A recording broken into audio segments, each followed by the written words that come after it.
आपल्याला या बाबासाहेबांनी निर्माण केलेल्या या संस्थेला पुढे न्यायचं आहे.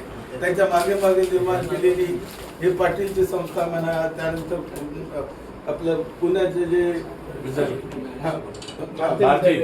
भारतीय विद्यापीठ म्हणा, यानंतर डी.वाय. पाटील संस्था नंतर निर्माण झाली. या फार नवीन भारतीय विद्यापीठ म्हणा हे नवीन निर्माण झाले.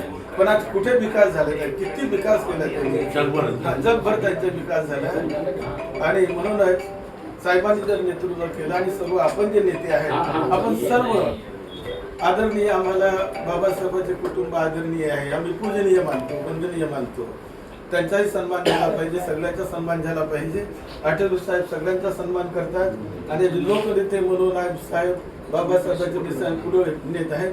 आज 500 कोटी आपल्याला मिळाले, हे केवळ साहेबांमुळे मिळाले. आणि 500 कोटी 500 कोटी आपण जमा नाही करू शकत, आपल्यामध्ये नाही तेवढी शक्ती. परंतु आठवले साहेबांमुळे आज बघा, त्यांनी 4थी वेळ आहे त्यांची ती पार्लिमेंट मध्ये जाण्याची.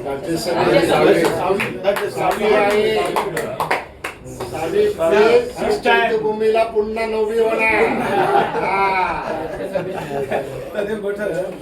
पुण्यबळ आहे आणि पुण्यबळाचं कारण हे आहे की तुमच्या मनात जी करुणा आहे, मैत्री आहे, लोकांसाठी जी तळमळ आहे, लहान लहान कार्य करतानाही तुम्ही महत्व देता. प्रत्येकाच्या दुःखामध्ये तुम्ही जात असता, सुख दुःखामध्ये तुम्ही आहात, एकही कार्यक्रम सोडत नाही. कसं तुम्ही हे सामोरता तुमचं तुम्हालाच माहिती आहे, पण तुमचा इतिहास तुम्ही घडवत आहात. आमच्या समोर असा कोणी माणूस आजपर्यंत आम्ही बघितला नाही. फक्त आम्ही ऐकत होतो दादासाहेब गायकवाड बद्दल, की जे बाबासाहेबांच्या सोबत काम करायचे आणि सगळ्यांचा मोठा सन्मान करायचे.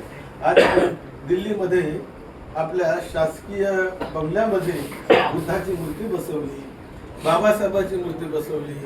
एवढा मोठा कोणाच्याच बंगल्यामध्ये नाही, दिल्लीमध्ये आपल्या सरकारी बंगल्यात बसवणं सोपं नाही.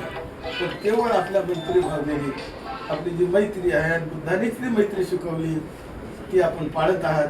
आपलं आम्ही खरोखर अभिनंदन करतो. आणि चंद्रशेखर शिफारस करा. सांगतो मला